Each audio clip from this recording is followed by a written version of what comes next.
All right, this is a supplement to my Chapter 11 lecture that I also posted on YouTube. In the previous video, I only went over the lecture material. I didn't work any problems for the interest of brevity. So I'm going to go over the examples in your textbook. I'm going to go through 11.1 through 11.7, and hopefully this will clarify some of the lecture material. Okay. So we're going to start with example 11.1 in your book on page 442. This is Tro edition 4. This is all about Vesper theory and basic shapes. So we want to know what is the molecular geometry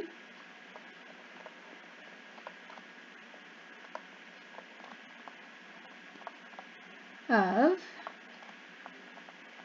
and we're doing the nitrate ion, NO3-. Alrighty then. So step 1, you always start by drawing the Lewis structure. That's always your first step for any of these problems. You'll see I have a new drawing tool to make this go faster than typing in the Zoom whiteboard, which just took forever. This is much nicer. I can draw with a pen, not with the mouse. In any case, sorry about the lousy handwriting. I'm trying to learn this new technology here. In any case, we want to draw the Lewis structure of nitrate. And step 2 was going to be count Vesper groups.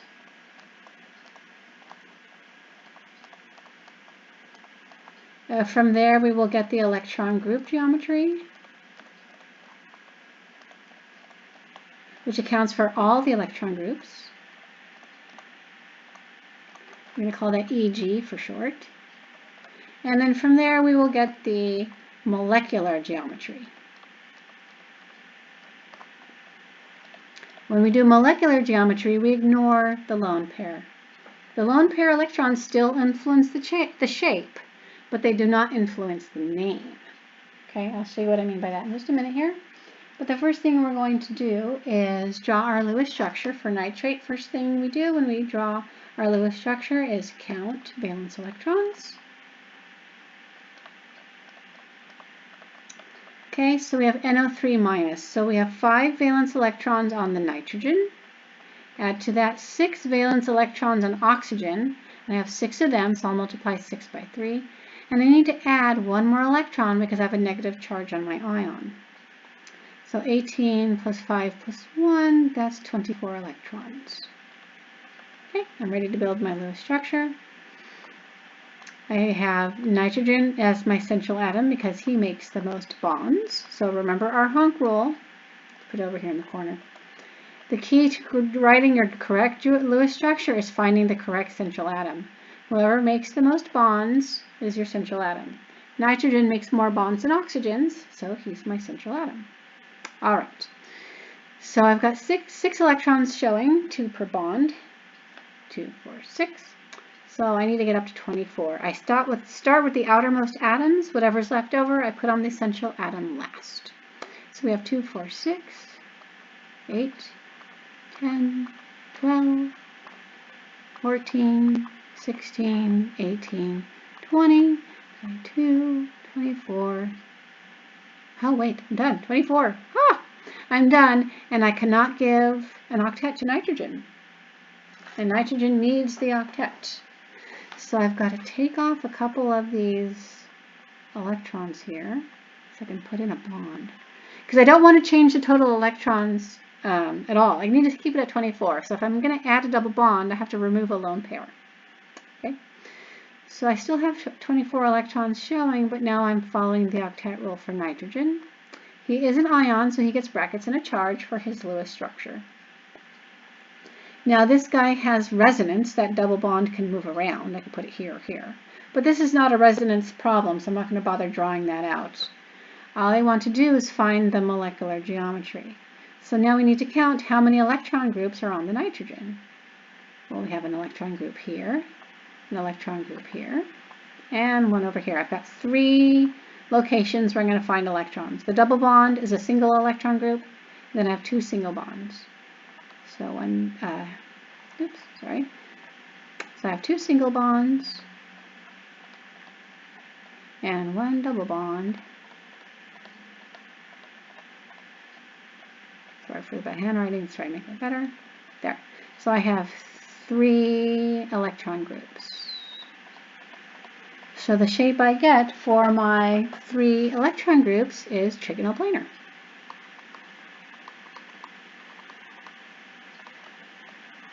And that's my answer. My molecular geometry for the nitrate ion is trigonoplanar.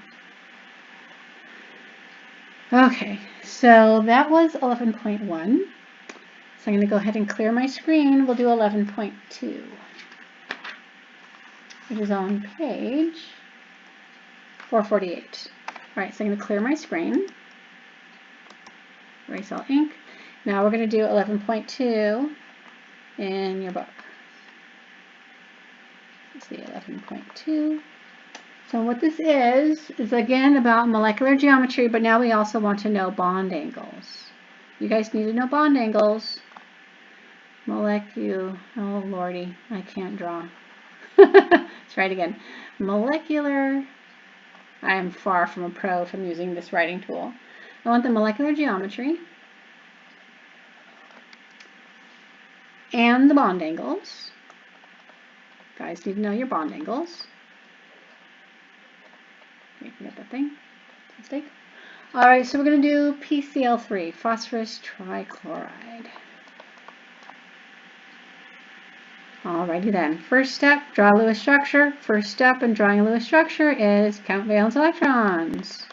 Let's do that. Count valence electrons. I'm sorry, I'm still struggling with this drawing tool. I'm far from a pro. All right, valence electrons for phosphorus. He's in the same group as nitrogen, so he has 5 valence electrons. Chlorine is a halogen. They have 7 valence electrons, and I've got 3 of them, so I multiply that by 3, and I have 26 valence electrons to play with. Next step, find your central atom. He makes the most bonds. Here, phosphorus is the same group as nitrogen. Phosphorus makes 3 bonds. Chlorine is a halogen. They typically make 1 bond. There are some exceptions, but we're not going to get into that at the moment. So phosphorus is my central atom. I'm going to put phosphorus in the middle. We're going to surround him with chlorines, and then I'm going to fill in my lone pair. All right, so I have 3 bonds showing, 2 electrons per bond. So I have 6 electrons showing in my 3 bonds. I have to get up to 26. So I'm going to fill them in with lone pair.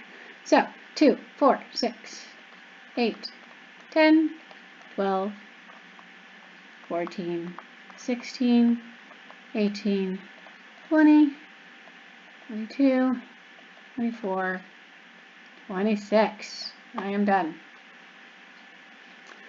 All right, so how many electron groups are on phosphorus? Phosphorus has 3 bonds and 1 lone pair for a total of 4 electron groups. Because lone pairs count as electron groups. I got 4 electron groups. 4 locations where I'm going to find electrons. 1, 2, 3, 4. So if I have 4 electron groups, my electron group geometry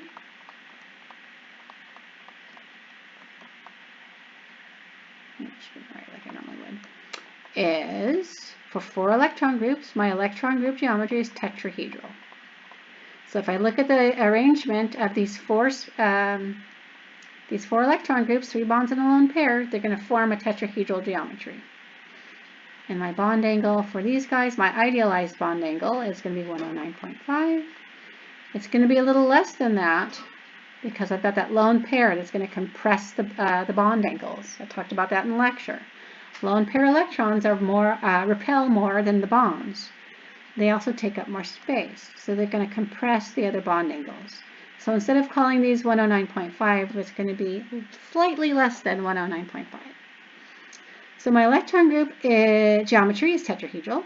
My bond angle is slightly less than 109.5 because I've got that lone pair compressing the bond angles between phosphorus and chlorine. But I'm not done. Now I want molecular geometry. My electron group geometry is tetrahedral. But with the molecular geometry, molecular geometry, sorry, my hand and my brain aren't working together very well today, I exclude the lone pair. So if I just look at the bonds, my shape is trigonal pyramidal. Dang it, I can't write. Pyramidal. That's my shape when I have 3 bonds and 1 lone pair. Trigonal pyramidal. You should have seen this in your intro class, if your intro teacher was doing their job. One never knows what's going on in those intro classes. But hopefully you've seen that before. I gotta work on my penmanship for sure. So anyway, there's my molecular geometry and bond angles for phosphorus trichloride. Alrighty then, so let's move on to 11.3. I'm going to clear my screen, erase all ink, start over. Okay, 11.3 in the book is molecular geometries again, and bond angles, so same topic.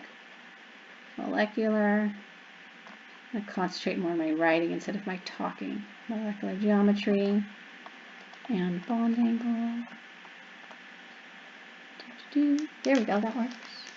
And we're going to do iodine, I don't know what you call this thing, but it is an ion. Iodine, yeah, I don't know the name of that thing. It's funky ion. I got an iodine with 4 chlorines, and you have a negative charge on that thing. And you know what? The book doesn't give the name either. So fine, how do you do? Alrighty then. First step is draw the Lewis structure. Always do that first. Alright, so first we got to count valence electrons. So let's do that. So let's see, I've got 5 halogens here. They all have 7 valence electrons. Iodine and chlorine are all halogens. And I got to add 1 more electron because I've got a -1 charge. I've got an extra electron here, so I've got 36 electrons. Now clearly this is a case where we're breaking the octet rule, because normally our halogens only make 1 bond. This is an exception to that rule. Iodine is making 4 bonds with 4 chlorines. So obviously we're breaking the octet rule. That's kind of a no-brainer. Alright, so if I only have 1 of the iodine, he's obviously my central atom. So I've got iodine in the middle, and he's surrounded by 4 chlorines. I'm going to do that. Okay, now I got to fill in all my lone pair to get up to 36 electrons. Okay, so I have 8 electrons showing in my 4 bonds. So I got 8, 10, 12, 14, 16, 18, 20, 22, 24, 26, 28, 30, 32, whatever's left, it goes on my central atom. 34, 36. I have 6 electron groups on my iodine. Okay, I have broken the octet rule. Oh, and I'm a Lewis structure, so I get brackets and a charge. There you go. Okay, so if I have 6 electron groups, because I have 4 bonds, oops, see if I can spell today, 4 bonds and 2 lone pair, that's 6 electron groups total. I have for my electron group geometry,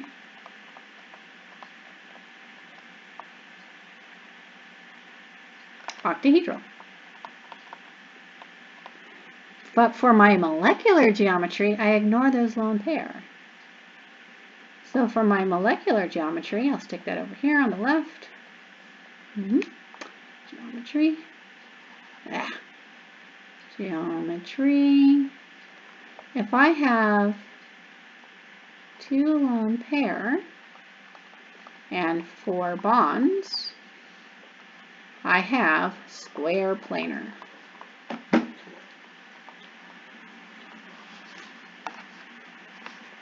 There's no pause feature. Let's just start and stop. Square planar. That is my molecular geometry. And your bond angles are 90 degrees.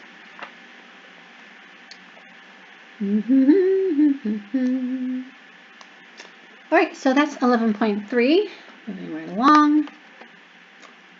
So next we'll do 11.4 in the book. Remember, when you're drawing Lewis structures and you're filling in your lone pair electrons, do those outer atoms first. Whatever's left over, you put those on the central atom last. Okay? Alrighty then, very important. Next we'll do 11.4. Let's do that. Okay, predicting the shape of larger molecules. We want the geometry around each central atom for methanol. Geometry for each central atom. The book words it rather strangely. It says around each interior atom. He means each central atom. Okay. He's not that prolific and competent in English, apparently. Whatever. And methanol.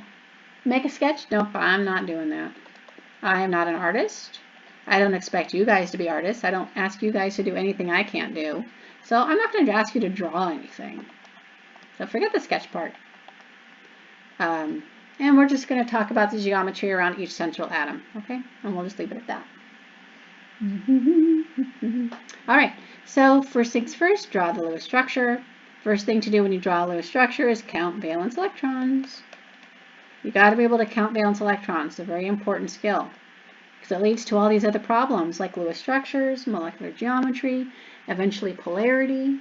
Okay, you got to be able to count valence electrons, and it's an important skill. All right, so I got one carbon. He has 4 valence electrons. I have 4 hydrogens. They all have 1 valence electron. And I have 1 oxygen, and he's got 6. So it's 14 electrons. Okay, so I'm going to have 2 central atoms. One central atom will be my carbon, and the other central atom will be my hydrogen. And I'm going to fill in my lone pair here. So I've got 2, 4, 6, 8, 10, 12, 14. Yep, I'm good. I'm fulfilling the octet for everybody except for the hydrogen. He wants a duet. He only needs 2 to look like helium. So never put dots around hydrogen. If you're putting dots around hydrogen, you're doing it wrong. All right, remember that. All right, let's count Vesper groups. Count electron groups.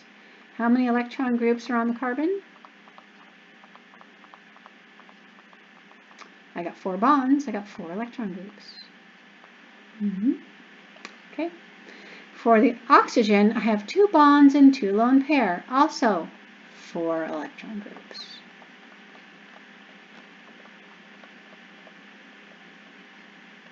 All right, for the carbon, all my electron groups are bonds, so he's tetrahedral.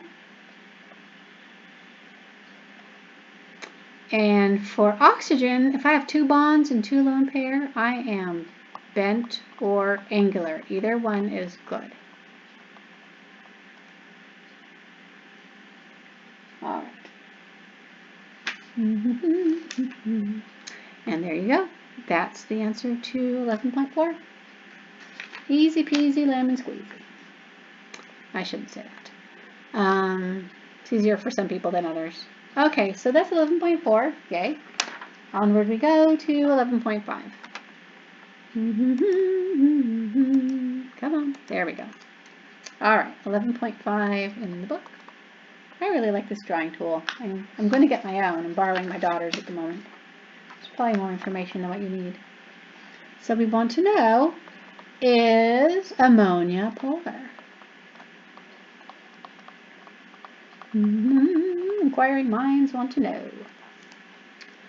Alrighty things. Then there's a couple things we need to know.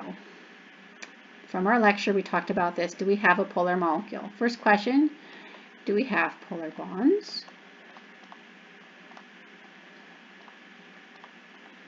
And is the molecule symmetrical? You have to answer both questions. Is the molecule, more hand, symmetrical? All right. Now with the nitrogen-hydrogen bond, you got to look at the difference in electronegativity. At delta En for difference in electronegativity. Nitrogen has an electronegativity of, oh lordy, I don't have it immediately on hand. That's not good. Let's see if I can find it real quick here. I'm sorry I didn't prepare well enough ahead of time. I should have had this up sooner, but it's okay. I will find it soon enough. It's got to be here somewhere. There you are. Okay, nitrogen has a electronegativity value of 3.0 and hydrogen is 2.1. So our difference is 0.9. This is greater than 0.4, so he's polar covalent. So we answered our first question. Do we have polar bonds? Yes. Now we need to figure out, do we have a symmetrical molecule? Well, I need to know the shape. First starting point for the shape, draw the Lewis structure. First step in drawing the Lewis structure, count valence electrons. So here we go, counting valence electrons. I have nitrogen. He has 5 valence electrons, 2 in the S and 3 in the P. Hydrogen has 1 valence electron, and I've got 3 of them, so I have 8 valence electrons to play with. Now, who's my central atom? Well, nitrogen makes 3 bonds and hydrogen makes 1, so nitrogen is my central atom. So I put my nitrogen in the middle and my hydrogens around it. Hydrogen is never a central atom. Never put him in the middle, never give him dots. Okay? So I have 8 electrons here in ammonia, 2, 4, 6. Got 2 more, plop them down on the nitrogen, and I am done with my Lewis structure. So let's count electron groups. How many do I have? I've got 3 bonds and 1 lone pair. So I've got 4 electron groups.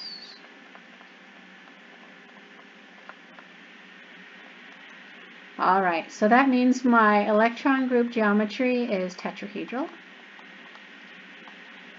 My molecular geometry, we ignore the lone pair, and we just say, okay, here's my nitrogen, I got my 3 hydrogens hanging down from that, and I've got trigonal pyramidal.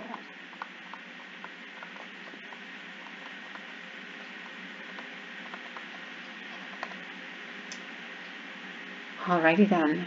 So, trigonal pyramidal, is that symmetrical? Well, if I draw a line through here, I got lone pair up here and I got bonds down there. It's not symmetrical. Do I have an undo? Oh, I do have an undo. Let's get rid of that. There we go. So he is not symmetrical. That means I do have an overall dipole moment. My polar bonds don't cancel out. All my dipoles are pointing this way toward the nitrogen. They don't cancel. I have a polar molecule.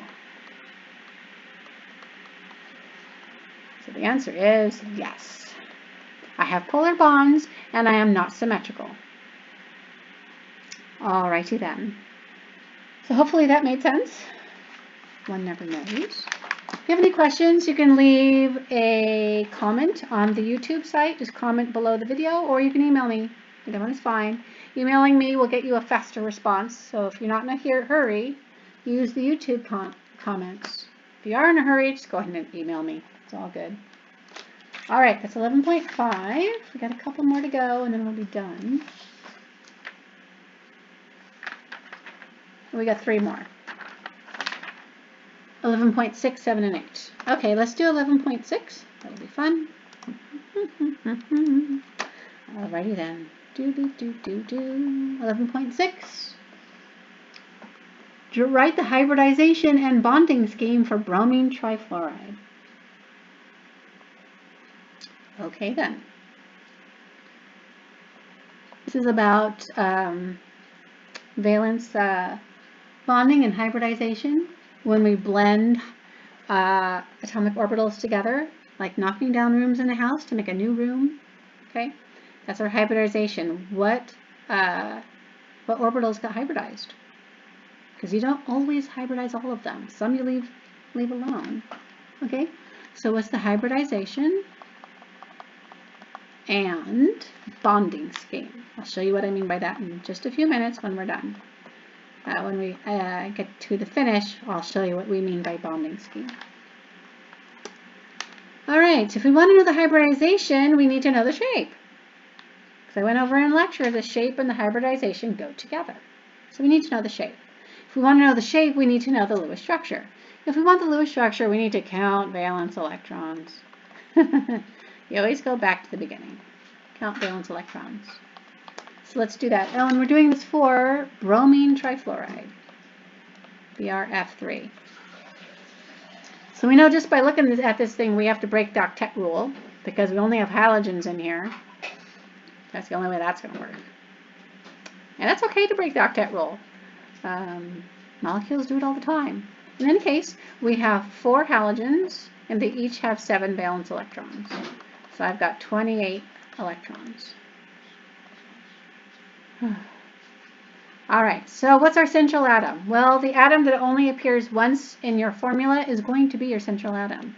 So we're going to stick bromine in the middle and put 3 fluorines around him. Fluorine would never break the octet rule because he doesn't have any d orbitals to access. So fluorine is never, ever, ever, ever, ever your central atom. Bromine can do it and chlorine can do it because they're row 3 and below. Fluorine, nope. All right, remember the rule when we distribute our lone pairs, do the outermost atoms first. Whatever's left over, you pile on the central atom last. Okay, we've got 6 electrons showing, 2 per bond. We've got to get up to 28. So 2, 4, 6, 8, 10, 12, 14, 16, 18, 20, 22, 24, 26, 28. I've got 2 pair on my bromine as lone pair. Alrighty then. Now let's count electron groups.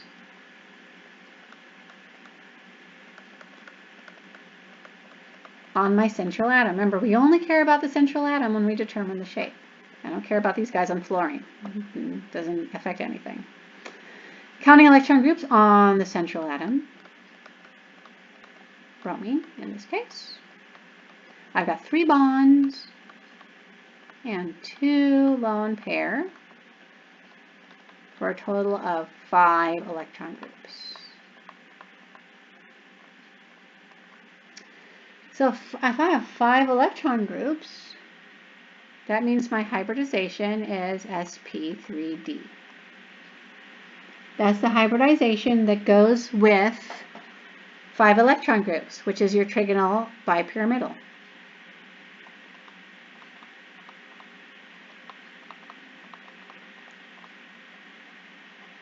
Ugh, that didn't look good. Oh well. So that's the hybridization. So my bonding scheme is,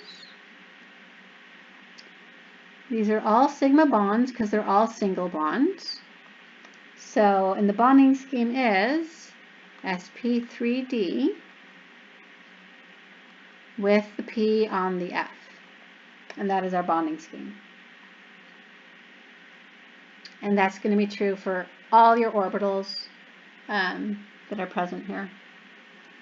Your lone pairs here also occupy sp3d orbitals. They're just not bonding with anybody. So these two are just plain old sp3d. All your bonds are sp3d with the p orbital on the F. Okay, so there's our bonding scheme. That's that guy right there. That's the bonding scheme. And they're sigma bonds. Remember, single bonds are all sigma bonds. They're all head-on overlap. If you have multiple bonds, the first bond is sigma and the others are pi bonds. All right, so that's 11.6. That was fun. Move on to 11.7. Same thing, just for a different molecule. We're going to do hybridization and bonding for acetaldehyde. So I'm going to clear the board. And we'll do 11.7. Hybridization and bonding scheme again.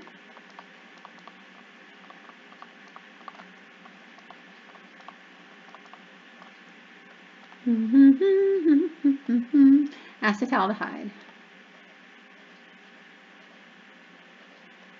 So what that guy looks like is CH3, C double bond OH. This is your acetyl group. It's an aldehyde, so that's why it has the aldehyde ending. The C double bond OH, that's an aldehyde group. This whole thing is an acetyl group here. So if I want to draw the Lewis structure, I've got more than one central atom. Oops. Yeah, that's okay. I'm okay.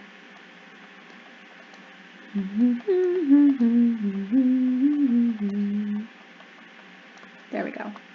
Stick a couple dots over here and I'm all set. Oh, I jumped the gun, didn't I? I forgot to count valence electrons. All right, let's do that real quick. 4 times 2 for the carbons. I got 4 hydrogens and I got an oxygen. That's 8 plus 4 is 12. 6 is 18 electrons. 2, 4, 6, 8, 10, 12, 14, 16, 18. So I'm good. All right, I need the hybridization and bonding scheme for this guy. So we need the shape around each central atom. So for this guy here, he's tetrahedral because he's got 4 bonds. So his hybridization is sp3. This guy over here, the carbon attached to the other carbon in the double bond OH, he's got 3 electron groups. So he is trigonal planar.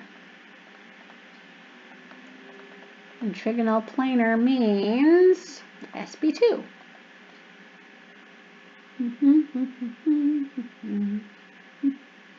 So for my bonding scheme, for my CH bonds, I'm going to put this over here because it's getting crowded. I've got a sigma bond, and it's sp3 bonding with the S on the hydrogen. For my carbon-carbon bond, he is sp3 bonding with an sp2. And for my C double bond O bonding scheme, I have, for the first bond in my double bond, I've got a sigma sp2 with the P on the oxygen. And for the double bond, the second bond in the double bond is pi. And I'm going to use an unhybridized p orbital from carbon, and he's going to overlap with the p orbital on oxygen. Because what's going on here with my C double bond O here? He's sp2 hybridization. He didn't hybridize all 3 of his p orbitals. That leaves 1 empty orbital unhybridized, available for that pi bond. And that's what's going on here. So let me go ahead and draw this out for you real quick. I'm going to clear the board to explain this a little bit better. What's going on here? Okay, so here's what's going on with that C double bond O hybridization and bonding scheme. So carbon has an S and 2S and 2P. He has 4 valence electrons. He's only hybridizing these guys to make an sp2 hybrid, and he'll have 3 of those. And then he's going to leave 1 p orbital alone unhybridized. So these guys are used for sigma bonds because he did it as sigma bond. Put it over here. He has a sigma bond with that carbon and a sigma bond with the hydrogen. So the sp2 is for these guys. Another sp2 is for this, but the unhybridized p, he's going to use that for the double bond. He's not going to hybridize him, or else he has nothing available for the double bond. So this guy is used for the pi bond. Okay, so that's what's going on here. We hybridized 2 of the p orbitals, left 1 of the p orbitals alone, so that he's available for that double bond. Okay. That's what's going on. So for this double bond, we've got a sigma with the sp2 and then the p on the oxygen. And then for the pi bond, we're using that unhybridized p that got left over. We set him aside and said, nope, you're not going to be part of my new room. I'm going to save you to be used as a double bond. Okay, so that's what's happening here. All right, so hopefully that makes sense what's going on here with our hybridization and acetaldehyde. Okay. Anyway, again, if you have any questions, email me or leave a comment. Either one is fine. I take both. Okay, one more problem similar to this.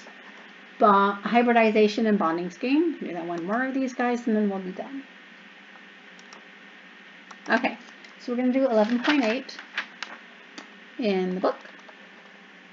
And this is hybridization and bonding scheme again. Stuff is just like riding a bike. Just takes practice. The more practice you get, the better you'll be at this stuff. Because working these kind of problems is just like riding a bike or throwing a football or singing. If you want to be good, you have to practice every day. That's true for working chemistry problems too. If you want to be good, you got to practice every day. All right. So we're going to do ethylene here, or ethene. Either one is fine.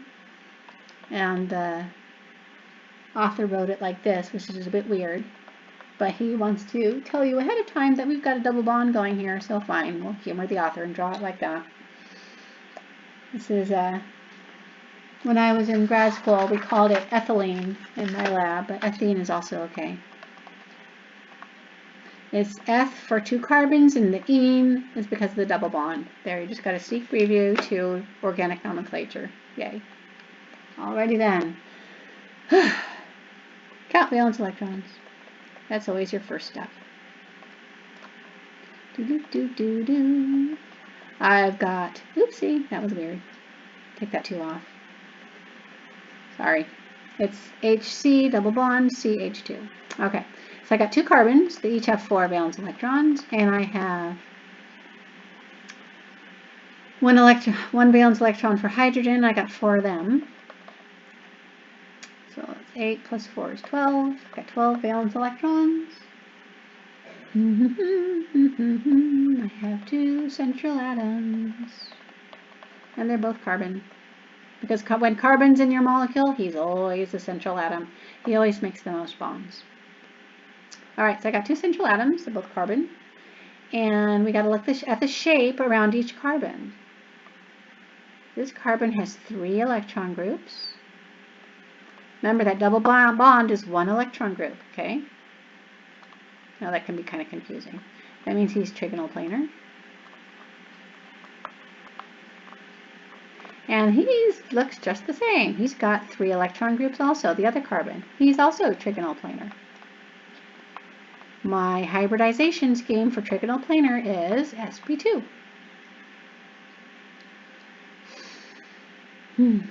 So this is just like what we saw before. Here, let's clear the screen and explain what's going on here with the sp2 hybridization and that double bond. So I'm sp2 hybridization for carbon.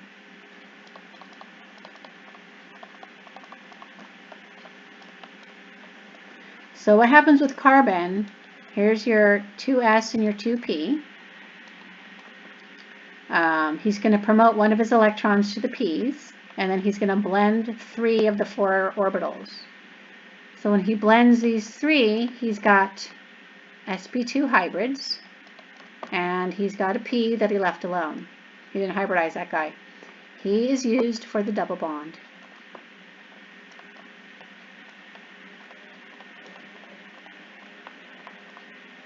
And these guys are used for single bonds. Okay, so that's what's happening here. So I've got an electron here, here, and here, and I got one over here to make my double bond.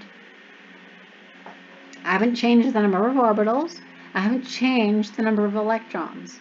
I just knocked down walls in my house to make some new rooms. Now I've got 3 rooms called sp2. They've got a new shape, and I could stick 1 electron in each of those guys, and they're all equal in energy. Okay, so keeping in mind what's going on here, I only hybridized 2 of my 3p orbitals. I'm using that guy for my double bond. All right, so keeping that in mind,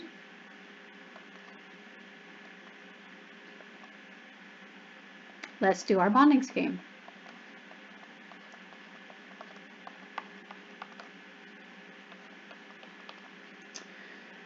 So we have sp2 hybridization. This is a sigma bond because all your single bonds are sigma bonds with sp2 overlapping with the s orbital on hydrogen. So that's your bonding scheme for all carbon-hydrogen bonds in this problem. Now my carbon-carbon bond is going to be different. For the first bond, he's always going to be a sigma bond. So he's going to be sp2, sp2 for your bonding scheme. sp2 on the carbon, sp2 on that carbon. They have the same hybridization because they have the same geometry, trigonal-planar. Okay? And then for the pi bond, because when you have a double bond, one is sigma and one is pi. The first bond in your multiple bond is always sigma. And there we have p to p. Okay? Because he left one of his p orbitals unhybridized to make a double bond, and so did he. So this is a pp bonding scheme for my pi bond. Okay, so that's it. That's 11.8. That's as far as I go in this lecture. Hopefully this makes sense. If it doesn't, send me an email. It's all good. No worries. You guys have my email address. Email me directly or through Canvas. Either one is fine. Or you can use a comment on use the comments below to the video to ask a question. All right, so that's me for today. Again, I hope this helps. We're going to do a review on Thursday and then have our exam Wednesday. Why do I keep saying Thursday? Ugh. Our review is Wednesday and the exam is Wednesday. So sorry for the confusion. Review is Wednesday. Today's Monday the 4th. The review is Wednesday the 6th. The exam is Wednesday the 6th. So the review, and I'm so sorry for the confusion. I don't know where my brain is these days, I'm telling you. So the review and the exam will be Wednesday. Okay, so the review is at 5 o'clock. The exam will begin at right afterwards. All right, so that's it. So have a good evening, you guys, and I hope this helps. Enjoy.